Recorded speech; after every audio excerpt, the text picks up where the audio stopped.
As far as I'm concerned, as long as that same respect and recognition is not shown toward every one of our people in this country, it doesn't exist for me.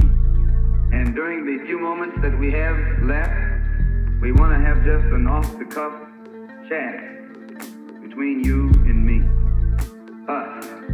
We want to talk right down to earth in a language that everybody here can easily understand.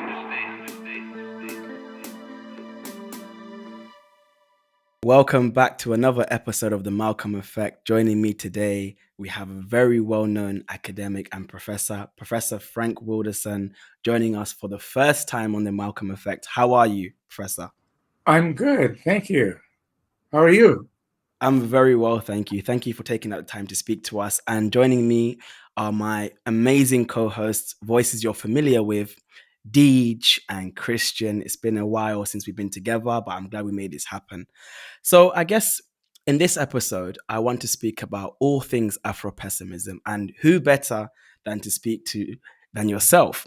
So my first question is, for maybe some of my listeners may have heard about Afropessimism or familiar with the term, but not quite familiar with what it is as a theoretical position.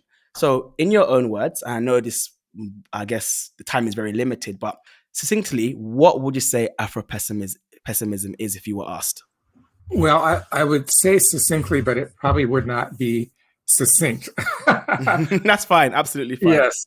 I would say that Afropessimism, first of all, from my perspective, is ... And second of all, it is growing like mushrooms, into what Black activists, intellectuals, and artists actually need. So what it is to me and what it was to us, back in 1999, 2000 to 2004 is maybe different. However, given that it is a META critique of theories of suffering in its first instance. And by critique, it doesn't mean wholesale condemnation, but we should think of critique as assessment. So what is it assessing?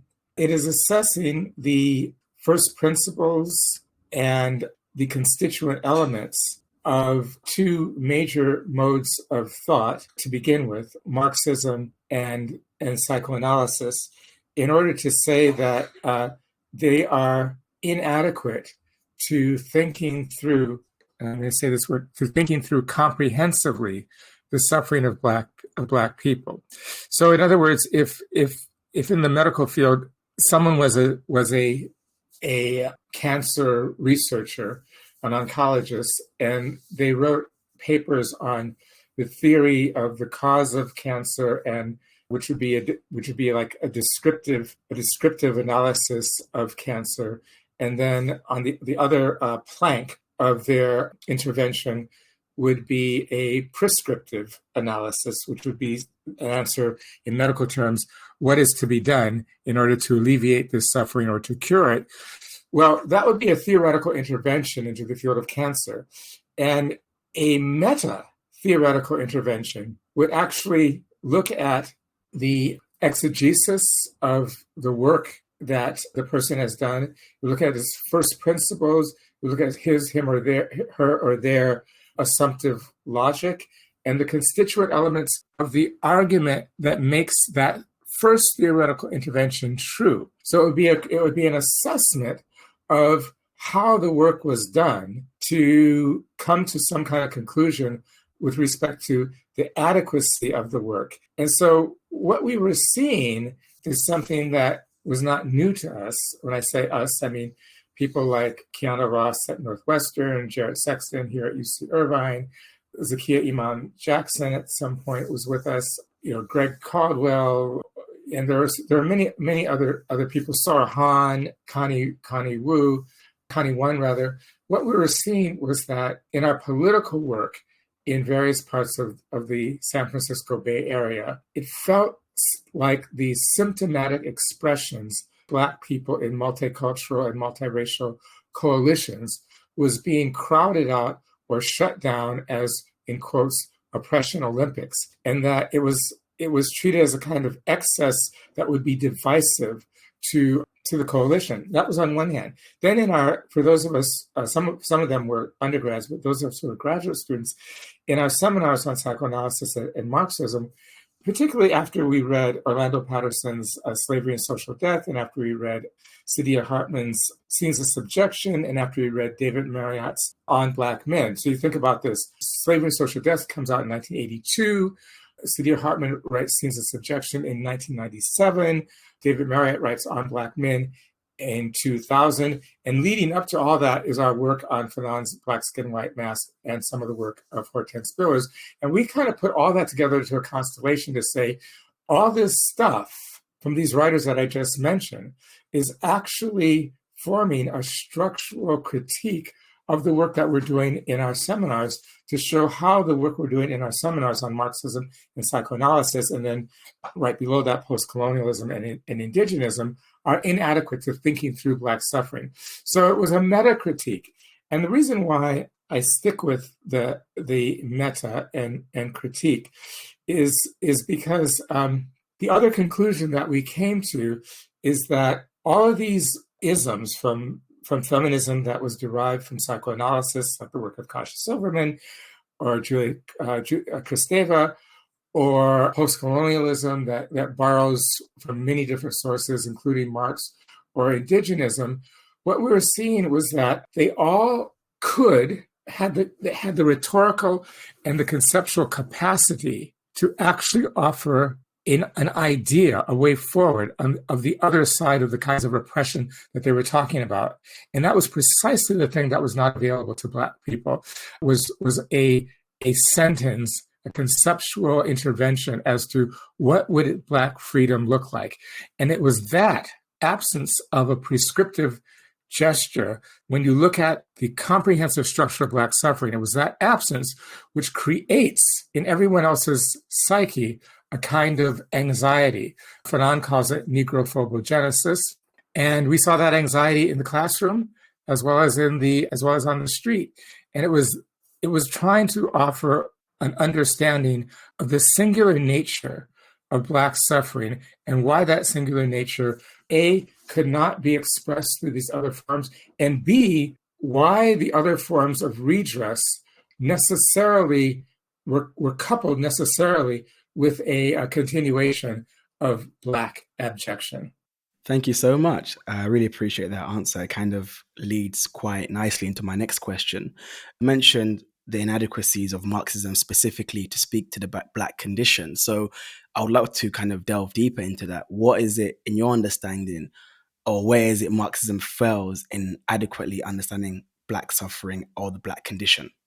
Yes, I'm going to qualify that a bit. I'm going to say that Marx didn't necessarily fail because he didn't have the tools, that would actually come to the German-speaking world about 30 years after he wrote Das Kapital, when Freud writes and Breuer writes Notes on Hysteria in 1899. So I'm going to say that Marxists after that, especially the Frankfurt School, who didn't put this all together from a Black perspective, they might have failed. But Marx was a very rational kind of thinker, and there was no theory of the unconscious that was available to him as he's writing the Grundrisse and then later Das Kapital. So what he's not able to see are the pleasures, the production of pleasure that comes from anti-Black violence. I think there's about 8 times in which he talks about the slave in Das Kapital. And, one of these times he gets it right, but he doesn't pursue it. When he says that the slave is a speaking implement. And at that point in the first 500 pages of Das Kapital, you actually want him to stop and say, oh, wow, a speaking implement, because he's very clear that a speaking implement and a worker are not the same. He just has kind of hit upon something and he moves on. Now, when he worked for, I think it was the New York Herald, I hope I have the name correctly. As I said, I haven't done much of this research in the past year. But when he worked for the New York Herald, he really couldn't understand, when he went to the South, the economics behind saying to someone that you have to pick 500 pounds of cotton a day And if you don't, we will open your back in the evening to the point where you're bleeding from whips. And in the morning, you're still in need, or the demand is still there for you to pick 500 pounds. Nor did he understand the kind of bacchanal, the pleasures that went into families beating slaves just for sport. This is something that you actually find very clearly in the book 12 Years a Slave, but it is also something that can't be translated into some form of contingency. Like, the slave did this, Patsy in 12 Years a Slave did this, and then she was beaten. And so as a result, Steve McQueen, who I love as a filmmaker dearly, but he actually allowed for the script to talk about Patsy's beating as though it was triggered by the jealousy of the slave master who was raping her. And in point of fact, if you read the book, you see that Patsy and other slaves were beaten as a form of spectacle when the family went on picnics. They would just come get a slave and bring them to the picnic and beat them. So to come full circle to your question, one of the things that Marxism did not have the tools to do was to say, how is a pleasure produced as opposed to simply surplus value? And B, how does the production of pleasure through the mutilation of Black bodies contribute to the regeneration of the working class as well as the ruling class, in the same way that rest or sex or food contributes to the regeneration of the working class? And my final point is that he didn't understand why hegemony does not exist in the master-slave relation when it is so vital to the capitalist-worker relation. Yeah, so I'm hoping we'll get to talk about the unconscious and a little bit on later on in this episode, but kind of to follow up on Momodou's question about like why does Marxist analysis fall short of being able to describe or be able to analyze the conditions of Black people? I wanted to turn to your book, particularly chapter 6, Afropessimism, of course. In this section, you start to talk about gratuitous violence, and you go on to talk about the difference between Fanon in Wretched of the Earth and the Fanon who wrote Black Skin, White Mask, and that the former pursues restoration by doing away with the settler, and the latter pursues restoration by doing away with the human. And so that there's this difference between the Black and the non-Black, and the Black cannot be made analogous to the non-Black because of a distinction in the violence that either is experiencing. But then what do we make of Blacks in Africa who do hold the position of indigeneity, for example? And what about the category of Black renders the analytic of class/settler/gender insufficient? I mean, there are significant amounts of Black people that occupy these categories, not just taxonomically, but as subjects, or if you want to say objects, within these processes. How then do we reconcile the various categories that Black people occupy? Is the category of Black just the essential, the foundational? Is it a category that runs in tandem with these various other categories? Yeah, that's my question.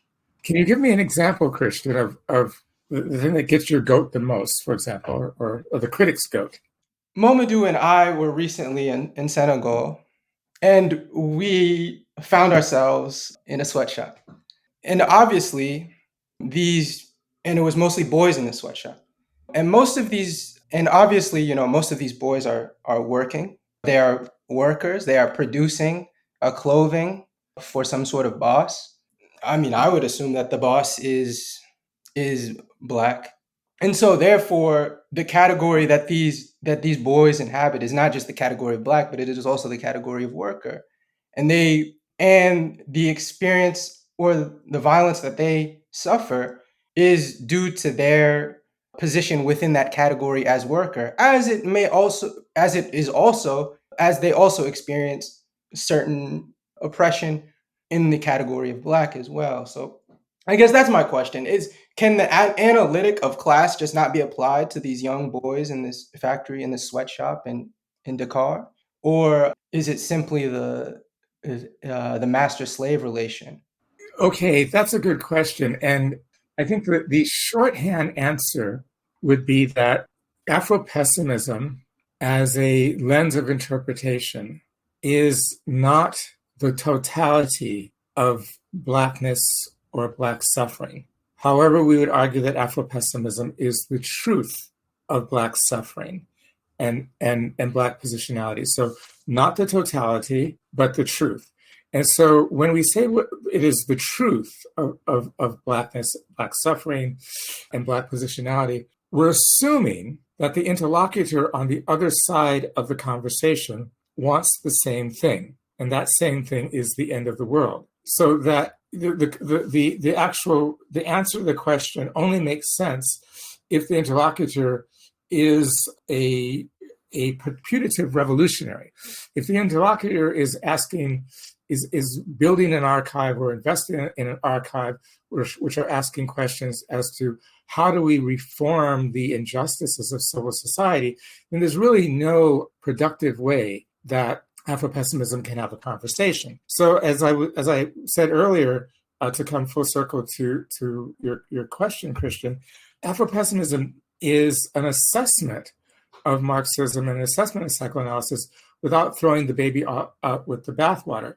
We would never support, for example, a Black capitalist or a Black dictator or a group of people in the 19th century from the United States who are Black who go to Liberia to colonize it, or the descendants of those Americans in Liberia who may still have a significant amount of privilege and power over the Africans that their ancestors met and colonized when they went down there.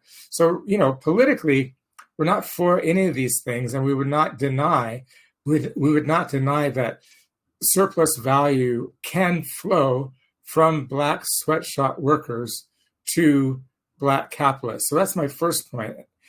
My next point is this. If you are really concerned with having what Zizek calls a revolutionary cognitive map of the problem, as opposed to if you're concerned with the widgets of how to make people's life better day to day, because I don't think that's a scale of abstraction that Afropessimism can necessarily help you with or have a productive conversation with. But if you want to have this scale of abstraction at the level of which paradigms, if they were to be completely undone, would make it impossible for the world to be as it is, then we would say, through anecdote, I would say that if you just go a few miles, if you cross the Senegalese border into Mauritania, what you will find is that there are, depending upon whether you believe the United Nations or a guy named Samuel Cotton, who was a Black American who wrote a book about this when he went undercover into Mauritania, what you will find are 250,000 to 500,000 Black people who are chattel slaves in chains. You also find a racialized class of people who are masters. And in Arabic, I think the word is Beydenes, Bedanes, is what they call themselves, which is loosely translated. I think Cotton translates that as whites. That is really key to me. Why is that key? Because if you look at the pictures in Samuel Cotton's book on chattel slavery in Mauritania, you will see that the masters and the slaves, if they were to rock up to New York City, they would both be accosted by the police through the same anti-Black violence. But they know their difference through one group is more Islamic, but even that isn't quite the difference. It's the racial signification of one group and the racial signification of another group that look so much alike that the cops would call them both Black. My third point is that when the Bedanes cross the border into Senegal and take their slaves to Dakar to set up shops or trade or whatever, the Senegalese government does not liberate those people. So I guess when you look at it more deeply, the Senegalese government in Samuel Cotton's book was asked, well, why is it that so many people are border people and perhaps, Senegalese who have been captured and brought into slavery, why do you allow these masters, who are mainly Islamic masters, but who are also look in facial, seemingly Negroid or Bantu in their anthropological way they look, why do you allow them to keep their slaves as slaves when they come to Senegal? And some of the answers are just alibis. They're true, but one is that Saudi Arabia and other countries have said that we must support the Palestinians, and we cannot talk about Arab slavery, and if we talk about Arab slavery, it'll look like we're anti-Arab or we're anti-Palestinian, all sorts of things.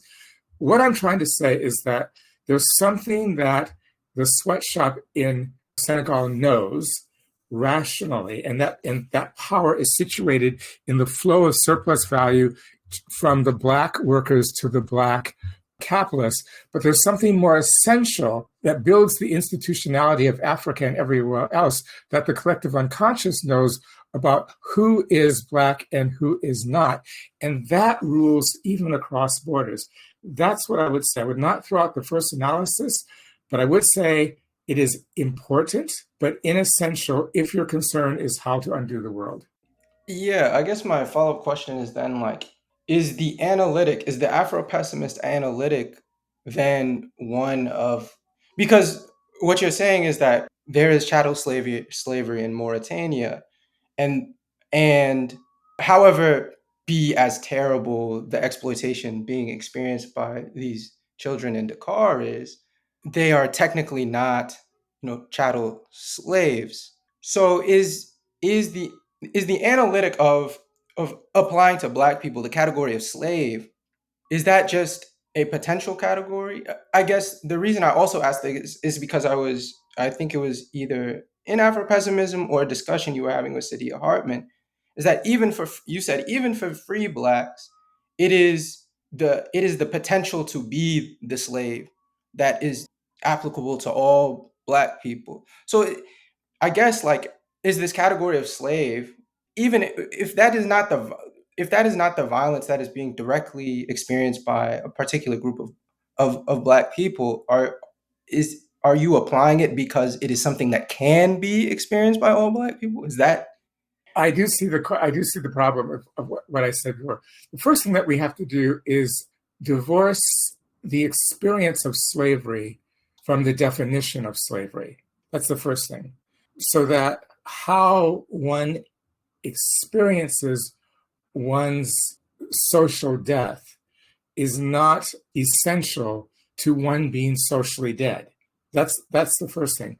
So that in the former analysis, both the Black capitalist and the sweatshop, the Black capitalist who is eating meat and having all kinds of luxuries and fancy cars and exploiting the Black worker, he, she, or they is as socially dead as the Black person in the sweatshop, even though the life experience is different. And this is really foundational to the constituent elements of all isms. One has to understand the oppression one has to understand paradigmatic oppression as a relational dynamic, not as a lived experience.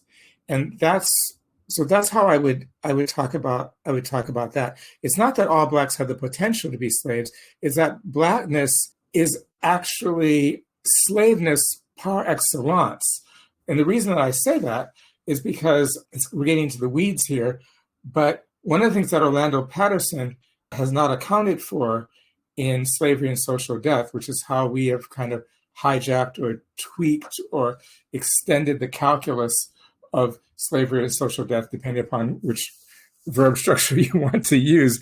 But he's not accounted for how do we theorize a sentient being who had no prior life, who had no life prior to social death? How do we theorize a sentient being who had no life prior to social death? And the reason that he hasn't done that is because he thinks Blackness as a kind of, I would just assume, given the symptoms, given a symptomatic reading of slavery and social death, he thinks Blackness is a kind of cultural, or maybe even cultural or national identity. And what we're saying is that with the advent of the Arab slave trade that brought in the people who would become Chinese, people who would become Iranians, people who would become Iraqis, people who would become Indians. They weren't Indians, Iraqis, Iranians yet. They weren't even Arabs yet. And Moroccan Jews, with the vamping of those people on East Africa, there was the production of a new paradigm and a new paradigmatic category, which was the Black. And that is not a cultural identity. There are many cultural identities inside of Blackness. Just like, to get back to your original question, Christian, there are many economic divisions and statuses inside of Blackness. But Blackness as a paradigmatic position is general dishonor, natal alienation, and openness to a kind of violence that needs no contingency, real or imagined, to set about. A complete open vulnerability, as Hortense Spurs would say. So I guess what I'm saying is that in every society, it is necessary for the unconscious to know who is and who isn't Black. And even in Mauritania, which I brought up to begin with as a kind of absurd example, even in Mauritania, when visually they're all Black, this division is needed psychically to produce on one side those who are alive and those who are dead. And I might add, to make Mauritania and the relationship with Senegal even more absurd, Mauritania and Chad and the Sudan, they've had all these pressures from people going back at least to the 1960s to stop these practices of chattel slavery. And the Mauritanians have actually freed slaves 3 times constitutionally, leading up to 1980. And one of the constitutional changes says that anyone who converts to Islam will be freed from their chains. You know what? That has never happened, but it's on the books. So that's what I'm saying. I'll take any follow-up you have, Christian. I think actually Khadija and Momadou may want to have some follow-up regarding the issue of natal alienation.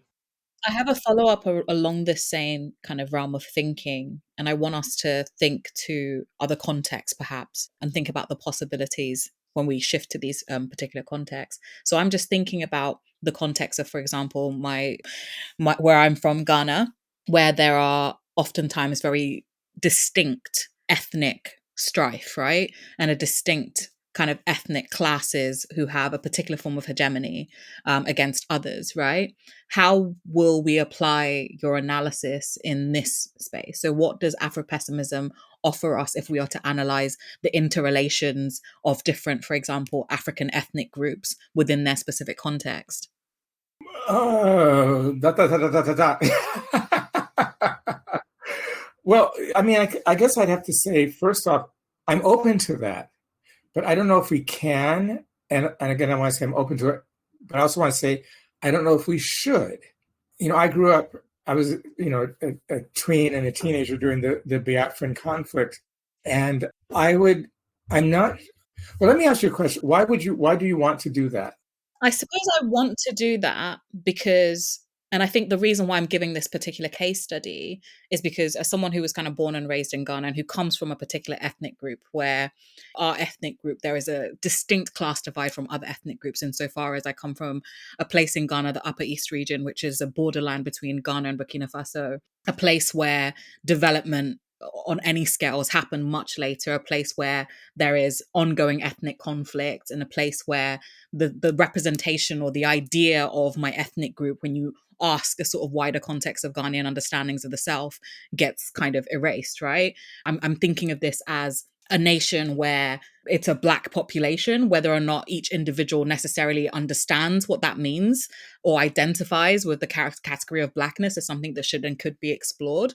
But I wonder, I suppose, if we are thinking about the possibilities of, or the kind of category of the slave being an inherent possibility of anyone who is kind of relegated or categorized as Black, what does it mean for the Black who exists in a context where their only other interaction is with the other Black who is distinctly different from themselves, the other Black who they view as their oppressor, and where class seems to be quite easy to analyze within this context. I wonder how the category of understanding the sort of master-slave relationship would work here. I'll go back to my original thing and say, I'm not sure. I'd have to, and Mamadou, I don't know what Judy thinks of Afropessimism, but when you get to her class, she might have something to say about that. Here's what I can offer a kind of means of approach, but I'm not sure how useful it would be to understanding internecine conflict on the ground and on the terms of the conflict on the ground. But what I would say is that I don't think that there is anyone on the African continent, in the Caribbean, in South America, in Europe, in North America, whose psyche is free from the tendrils of anti-Blackness as it exists and is produced in the wider world. That would be my first thing. I think such a person. I would agree. Yeah, because such a person would have no radio, they'd have no magazines, they'd have no television, and they just wouldn't be in contact. And so I'm going to say some things, but I'm not sure it's going to help us completely understand what's going on in the region that you're talking about, unless there's a clear-cut kind of manifestation that can be seen or can be excavated with a kind of exegesis of tweezers, similar to what I talked about in Mauritania, where you've got two sets of Black people, one calling themselves Muslim and white, and the other basically in chains. And I would just say that one of the things I would be looking for if I was a scholar of this part of Ghana, I would be looking for the symptoms in the psyche of both groups that allow one group to know itself more through what Fanon calls lactification or hallucinatory whitening, or just simply allows one group to imagine itself more through the representational supports of the phallus, and allows one group and the other group to be relegated to a kind of double lack. That's a very dangerous kind of intervention because it's, in a purely psychoanalytic way, it suggests that one group actually has representational supports in the symbolic order because it says it does, and the other group doesn't. And I would want to ratchet the scale of abstraction even higher to say, no, this is like these people think they're Clarence Thomas or Barack Obama, and they're really just tropes of the larger non-Black imagination, but their sense of themselves as having phallic power manifests itself in really, really dangerous and destructive ways for the other group. So that's one thing I'd be looking at. And the last thing, a little anecdote I will say is that, when I lived in South Africa, there's a department store called Sales House, and it's kind of like the Macy's of South Africa, British owned. And there was a commercial in which it was a shot of a man and a woman. Each shot was a man and a woman dressed in traditional garb from various parts of Africa, Ashanti, Maasai, Buganda, Ndebele. And then they had a shot of a man and a woman model, and they said, and the voiceover said, South African. And the woman was in a long backless evening dress, and the man was in a tuxedo. So that, to me, is a symptom of a kind of a Black South African projection onto the rest of Africa, which was very dangerous, because at that moment, what was starting was the bandying about of the word kere, which meant foreigner coming from other parts of Africa to take our jobs. And so that was a projection of a so-called innocent fashion advertisement to say, in Africa, we are the civilized ones. We have phallic power through evening dresses and tuxedos and all the representational supports that are implied in terms of power, money, knowledge, and technology from that. And so I guess what I'm trying to say is that dynamic structures the unconscious everywhere. It may be harder to see, or it may take you longer to see it, but it structures the dynamic everywhere. And I would look to see, does it structure the dynamic in the region of Ghana that you're talking about? If it doesn't, then perhaps Afropessimism can't help in that situation. Thank you. I think that's a thoughtful point that got me to think. And I was actually trying to follow your tool and try to get to the process of abstracting and getting to a point of which I actually could understand the dynamics more.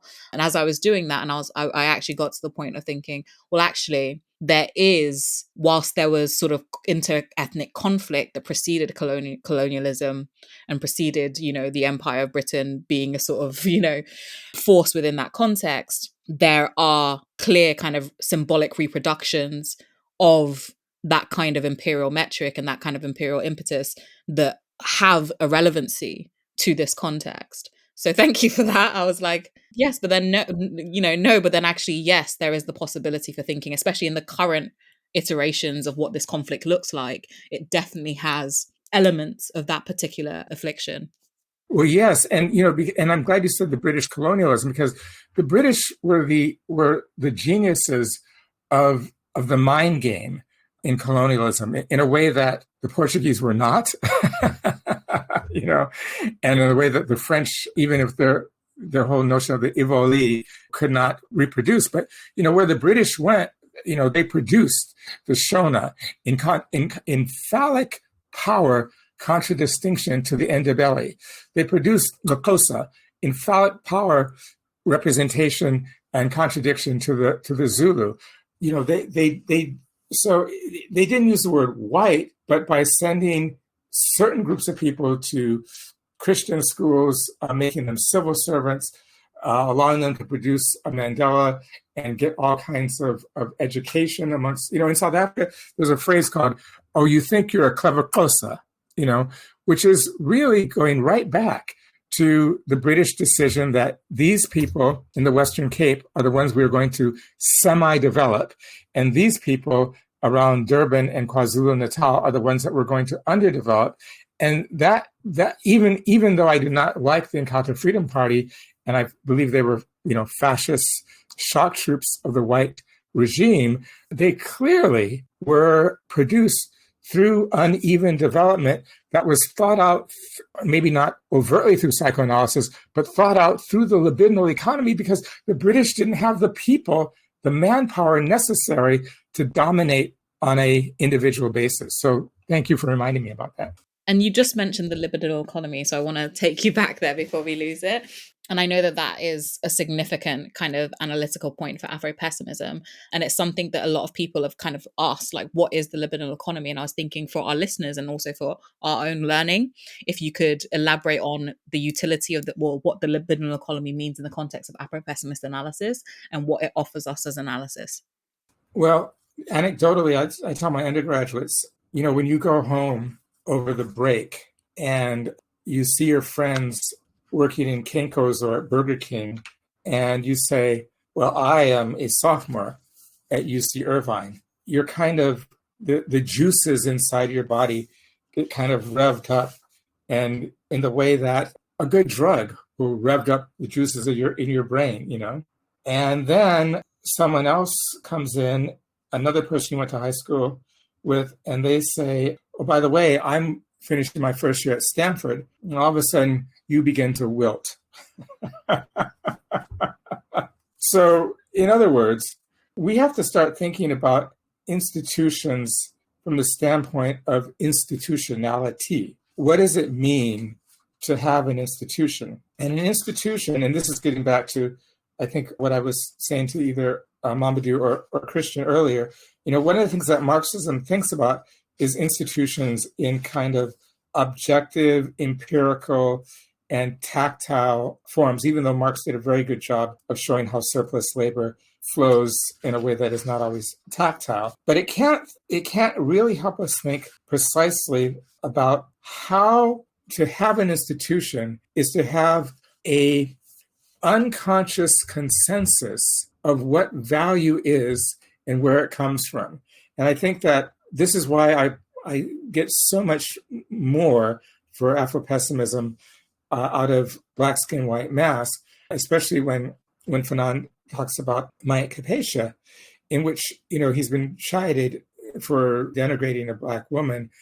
But if you read Tracy Denham Sharpie Whiting's Fanon and Feminisms, what you'll see is not that Fanon is a feminist, but that what he is saying is that Maya Capacia suffered from a kind of negrophobogenesis and lactification, a sense of herself as a phobic object, in a sense that she could her only alternatives were to turn white or disappear, which is why she washed the laundry so white, which is why she poured ink on the head of a schoolmate.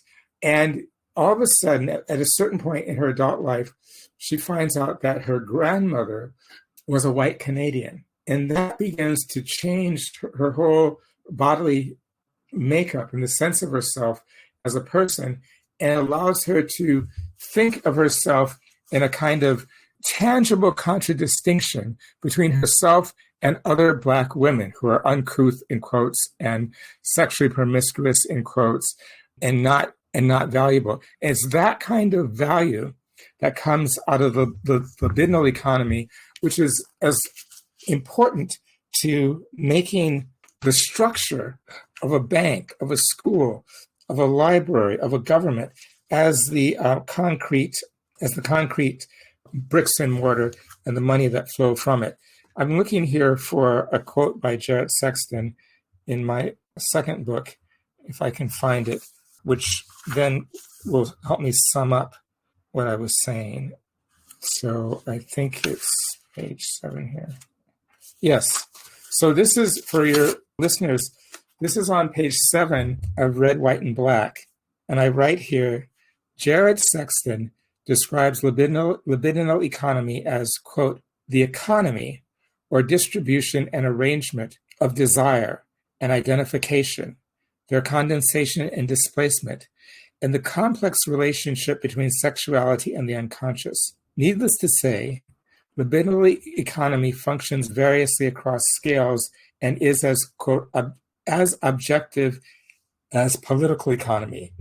It is linked not only to forms of attraction, affection, and alliance, but also to aggression, destruction, and the violence of lethal consumption. Sexton emphasizes that libidinal economy is, quote, the whole structure of psychic and emotional life, and something more, but inclusive of or traversed by what Gramsci and Marx have called a structure of feeling. Libidinal economy is a dispensation of energies, concerns, points of attention, anxieties, pleasures, appetites, revulsions, and here's the key word, and phobias capable of both great mobility and tenacious fixation. So the great mobility in this phobia is, once I find out I have a little bit of something else in me, I have social currency. Even if no one sees me differently when I walk outside, I can actually move. And this is what he talked about. I have access to something that I was barred from ab initio, access to civil society. And this is how he described the interracial relationship, as desire for access. So I think that we have to think about all the things that Sexton listed as libidinal economy as being as vital to making up an institution, be it at a scale of the family or a scale of the nation, as vital to the makeup of institutionality as the more tangible things that we say make up a world. Thank you so much for that. And thank you so much for reading Sexton's definition of the libidinal economy. I kind of have two questions, and I'm trying to think about how to phrase this. So obviously, like in the conception of the libidinal economy, a lot of that comes from Lyotard's work, right? Or is that, or is the conception of the libidinal economy for the purposes of Afropessimism distinct from Lyotard's?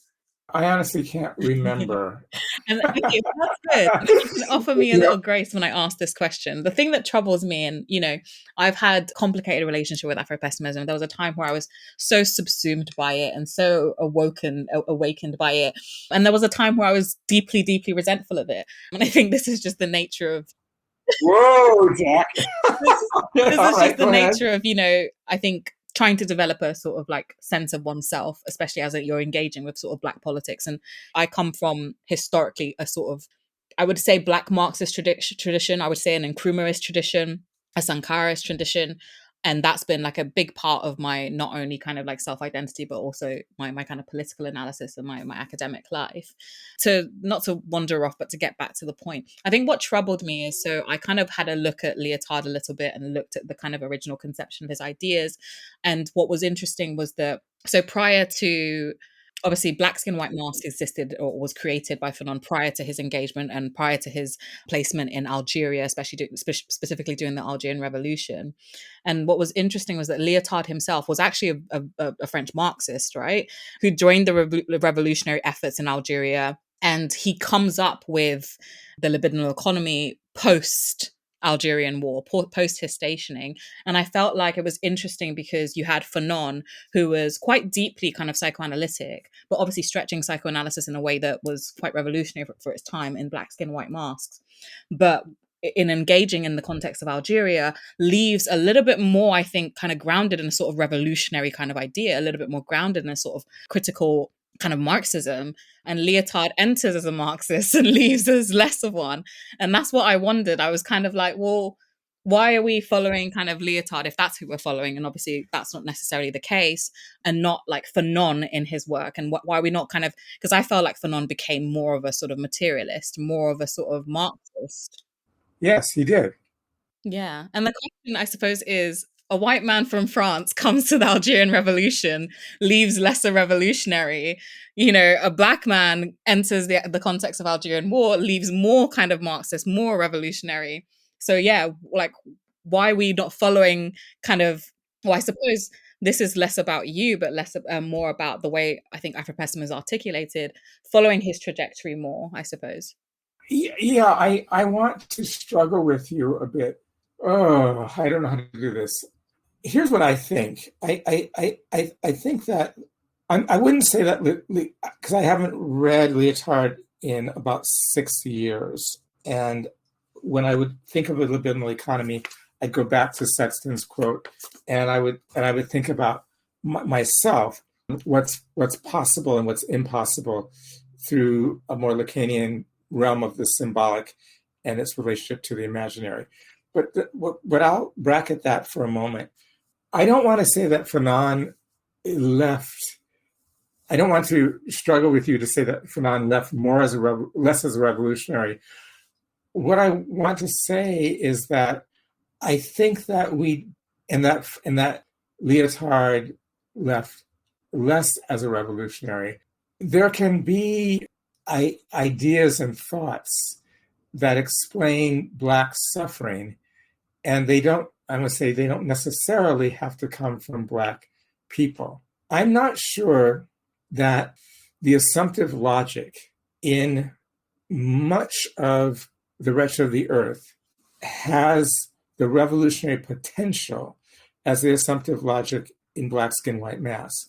I think that if you, and that's because I'm not a Black Marxist, although, as I've been saying to Christian and Mamadou, I am an anti-capitalist, and I often teach Volume 1 of Capital in a grad seminar. But there is an alibi that is kind of wedged into The Wretched of the Earth that I'm not comfortable with. And that is when he concretizes suffering with respect to land and bread. And that's where I part with him, because at that moment, I say to myself, okay, this is, and we're all Black here, so I'm going to just speak without censorship or diplomacy, because thank you. Okay.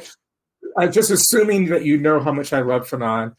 I think that he is kind of invested in a kind of a word I learned in South Africa over 5 years called Ubuntu, or goodwill or humanness, that has no business thinking through the essential suffering of Blackness, number one. And number two is a form of Ubuntu that is an expression of compassion and solidarity to the Algerians, who are just as racist against sub-Saharan Africans as the French are. So I think that what he's onto in Black Skin, White Mask, I said when he's onto something in Black Skin, White Mask, I can feel him rolling in his grave as I'm talking right now, completely disagreeing with me. But as I tell my class, I hope David Marriott is here for a very long time. But when David Marriott dies and goes to heaven, he will be able to explain Frantz Fanon's work to him in a way that Fanon never understood himself. And yeah, so why do I say this Black/Jamaican/Brit can explain Fanon's work to him better? Is because Fanon, his authorial intention is like a tripwire that does not allow him to think through the comprehensive catastrophe that he has exposed. He's a humanist, and he fundamentally believes in some type of redress or redemption as a conceptual possibility. And yet, and that's precisely what he's onto in Rich of the Earth. Give us the land, give us the bread, we will be free. And that's a bunch of bullshit when it comes to Black people. But in Black Skin, White Mask, he is a ship without a mooring. He has no oars. There's no anchor. And the grasping at straws to try to bring about some type of way to say that the Black could be seen as human is rather ridiculous in that book, because the evidence is so dramatically on the other side. But you have to learn how to read, which I could not do until I was in grad school. Black Skin, White Mask has to be read as a revolutionary intervention for its analysis of suffering, not for its prescription or tactical suggestions about Lenin's question, what is to be done? And once you get there, then you find that here is a sentient being a priori without land, a priori without bread, a priori without knowledge, a priori without hegemonic agency. That doesn't mean Black people don't think. Four of us are 4 brilliant Black people right now. But if a tree falls in the forest and there's no one to hear it, has there been sound? That's the question of Black existence. I'm just sitting with what you're saying and rethinking and thinking. And I guess the question then becomes, like, if we're talking about no land, no bread, that makes sense in the question when we think about like enslavement and the diaspora and people who are descendant of enslaved people. But that question does feel personal when we think about the African context and the types of revolutions that were kind of being fought against colonialism. So if we look at, like, for example, the case of somewhere like Ivory Coast, there seems to be that kind of similarity with Algeria. And I feel like that's where that kind of compassion from Fanon is coming from, in understanding that in the context of various African revolutions in and of themselves, that was the primary kind of locus of the fight. It was about land and it was about bread, and it was about a conception of freedom to try and allow people who were so alienated from a conception of human to actually reclaim and give them the possibility of thinking through themselves as human. And I suppose, yeah, absolutely. And I suppose the point now is that is our analysis, if we are to engage with an Afropessimist analysis of Black suffering, is there still utility in trying to recapture? Is there still utility in those of us who are somewhat humanist, Black Marxists, who are trying to struggle for whatever conception of freedom for Black folk? Well, yeah. I mean, I'm not a Black nihilist. I've spent 5.5 years in South Africa, struggling peacefully and violently for very specific things, which didn't come about, by the way. I was not an Afro-pessimist, revolutionary. I wanted nationalization of the banks, wanted to renege on the IMF loans. These are all political desires under a kind of rubric that was kind of led by people like Chris Hani and Winnie Mandela, and not Nelson Mandela, and not Thabo Mbeki, and not Cyril Ramaphosa, and certainly not Jacob Zuma. Were on the other side. They were like Yasser Arafat. They just want a squatter cap and a flag. But at the same time, and I think all those things are one must, I believe, with the PAC, one settler, one bullet, which was their slogan, or the young the young lions in Soweto, kill the farmer, kill the Boer.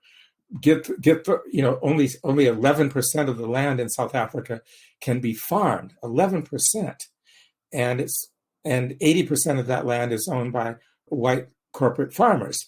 Yes, give it all back, but no, don't fool ourselves to think that once that happens, that something essential would have changed in the paradigm of anti-Blackness.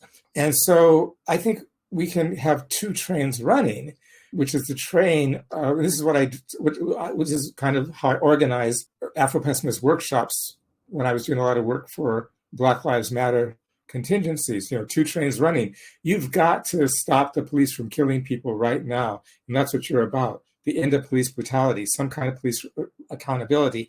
And yet here I am for these 6 hours to talk to you about how anti-Black violence is not contingent upon transgression. There has to be anti-Black violence because it's a psychic bomb, BALM, that allows other people to know that they're alive. It's not, as Marx said, a form of carrot and whip for production. Anti-Black violence is necessary to the psychic health of the world. And if that psychic health, if you take anti-Black violence away, then that psychic health disintegrates. So we need to deal with the situation on the ground, so to speak, in terms of empirical and kind of phenomenal manifestations. But at the same time, yourself, Khadija, out of Ghana comes the book, The Beautiful Ones Are Not Yet Born. And that is one of the most dystopic novels that, what was funny, I was teaching that book to a group of South African students who were at a liberation school, meaning they had been in detention camps and tortured and as a result had not finished their high school education. And if they could get into this school, Indiana University would allow their classes to be credited as 2 university classes, and the white people of the English universities would take them into college. So that was a very structural thing to get former revolutionaries who were high school people into college. But, when I taught that book, they said to me, that is a dystopic view of what happened in Ghana. And it can never happen here with our socialist revolution. Well, it has happened, hasn't it? Yes. Because the moment that Mandela took power, the kind of economic moment, we see the South African rand. Now, I must say that the economic fundamentals of South Africa did not change one iota in April 1994. In fact, the economic fundamentals were secured by Thabo Mbeki in the Codesa negotiations, in which he assured, behind the backs of the revolutionaries in the ANC, which he secured a deal which said that the new government would continue to pay the IMF and World Bank loans and would not renege on those loans as the people following Chris Hani and Winnie Mandela said they would. So, in other words, capitalism was more entrenched, which is something the British have been telling the Boers for 20 years. Release Mandela from prison, create a Black middle class. We'll have a secure capitalist economic foundation because the middle class will allow themselves and just desire to be kind of like the parvenu that Fanon talks about, or just go-betweens, and we will not lose any industrial or mining power if we do this. Well, Thabo Mbeki secured that psychically and as a matter of contract for de Klerk and all white South Africans. And yet, we begin to see after that a free fall in the value of the rand to the point where when I arrived in South Africa, $1 was like 1 rand 25. Today, $1 is about 15 rand. Nothing in the fundamentals early on changed. It's that the perception of the world changed from it being a white country to a Black country. And it's that perception of the libidinal economy which comes down like a ton of bricks on people to determine their life and death possibilities. Yeah, actually, so I guess my questions that I had were really about the unconscious and Black agency. And one thing that struck me, like when you were answering Khadija, was the comment about white people being right sometimes. But I think what the first question I want to ask was about at the end of that chapter that I referenced earlier, chapter 6. You actually ask the question, who is writing this book? And it's because earlier on you talk about you're you're not necessarily speaking through you. You're speaking through the voice and the gaze of a mob, and this mob being white Americans. So then I guess who is writing your book? Who has the agency to write your book? Can you write through or speak through the category of Black? And I guess additionally, in a conversation you were having with Sadia Hartman, there was talk about performance. There was talk about, and you said, quote, "What's most interesting about your argument is the way in which you demonstrate not only is the slave's performance, dance, music, etc., the property of white enjoyment, but so is, and this is really key, the slave's own enjoyment of his/her performance. That too belongs to white people." And I was watching this lecture given by Sheldon George, and he was talking about, and he was putting forth this like psychoanalytic or libidinal argument, asserting that jouissance or enjoyment are demonstrations that Black people have some agency and ownership with regards to performance. That joy is a symbol, is representative of the fact that they have some ownership of their performance. So I guess what do you say to that as well? I would not want to duke it out with Sheldon George, given the fact that I've just been reading novels for a year. But I would probably say bah humbug. I guess I do know and I don't know. I'm going to say what I don't know first, and then I'll contradict myself and say I do know.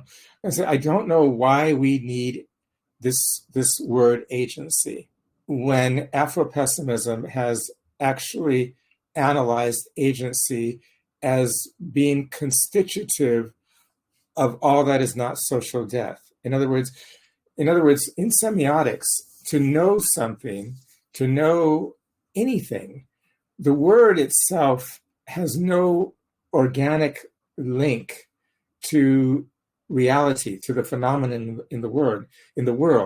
The word only gets value through first its antonym, its absolute contradistinction to another word. So the word gets value through what it is not, and then it gets supplemental value in a kind of ancillary way to what it is kind of like, like cat is kind of like tiger or leopard or panther, but it is structurally feline, and feline can only be known at the end of the day through what it is not. And so one of the emotional desire for agency that all Black people feel, I feel it myself, but I wouldn't trust myself when I say I have agency or when I declare it. I would only say that declaration that I have agency is a symptom of my deep sense of abandonment. That declaration that I have agency is a symptom of my deep sense of abandonment, my deep sense of banishment, my deep sense of exile. Because agency, in order to be defined, needs its absolute other. And this is where we go back to Orlando Patterson.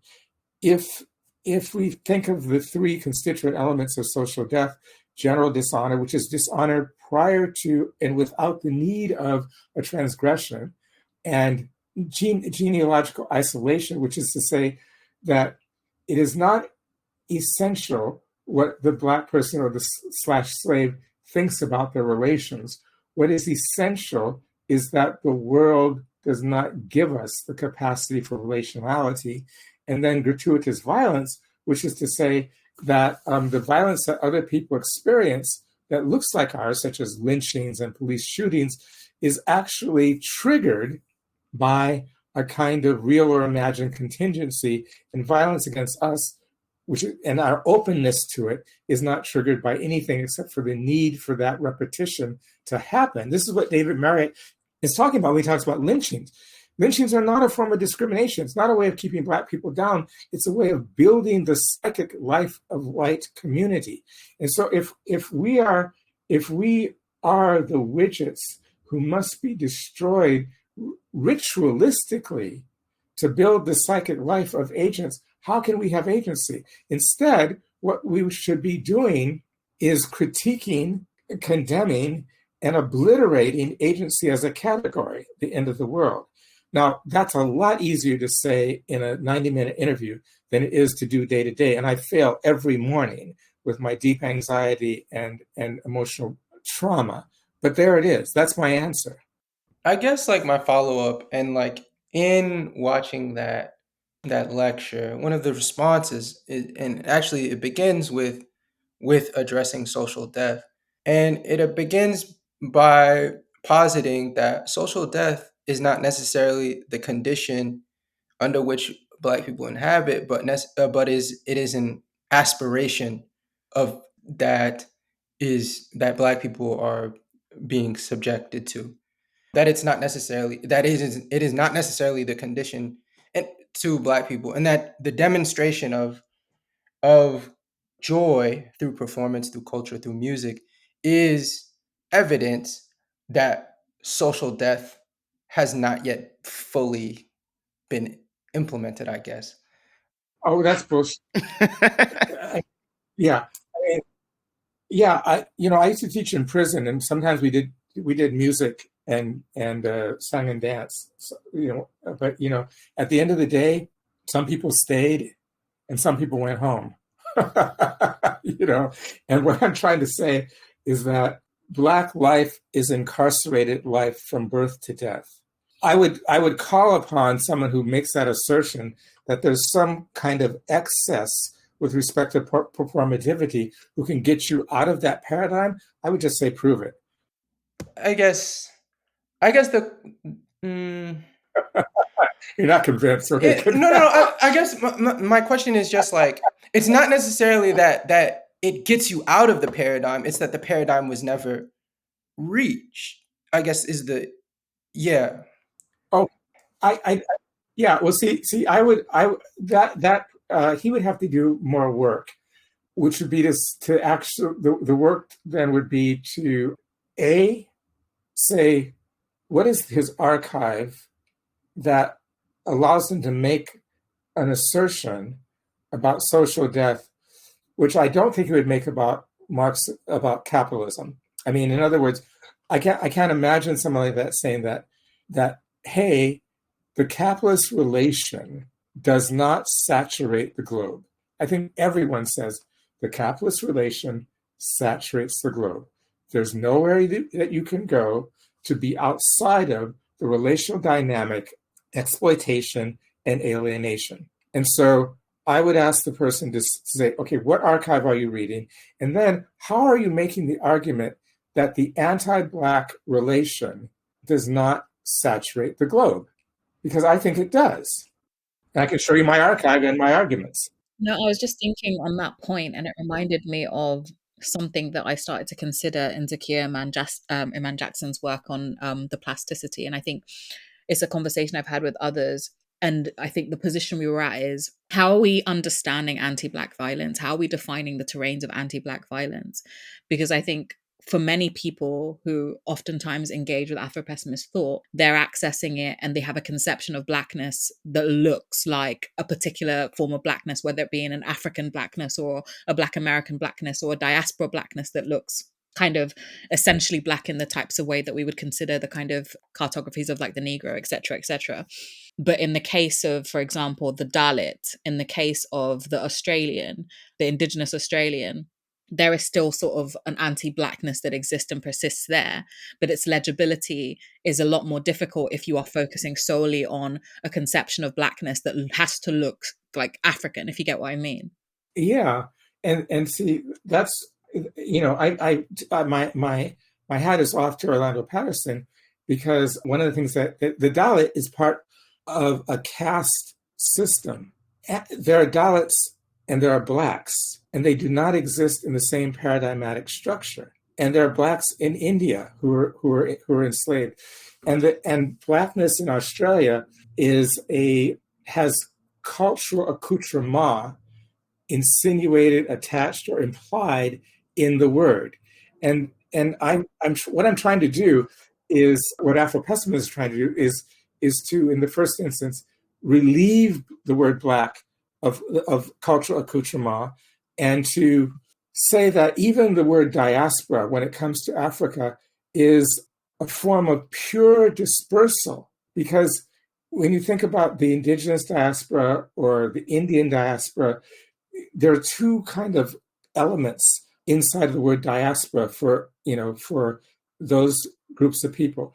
One is the element, what I just spoke of diasporic people, dispersed people.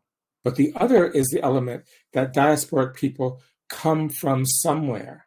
And the thing that Afropessimism is arguing is that Blackness, that is dispersal without an a priori home. And so it's a very different usage of the word. We're using the word as a paradigmatic position, and the confusion is that there are people who still want to use the word in terms of a kind of a cultural marker or a national marker or a kind of anthropological set of accoutrement. No one would do that with the word worker.